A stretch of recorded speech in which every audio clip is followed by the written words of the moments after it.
Bugün şöyle hızlıca bir kahvaltı yapacağız. Köye gideceğim çünkü domates salatalığımız, peynir, zeytinimiz ve omletimiz var.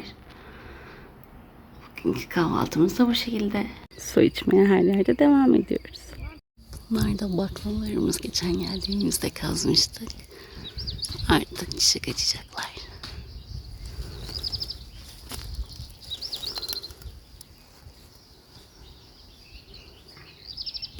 Yeşil soğanlarımız çok güzel olmuşlar.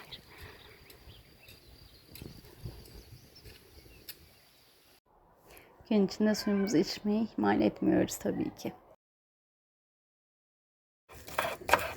Köyden topladığımız yeşil soğanlarla salata yapacağız. Suyumuz kaynıyor.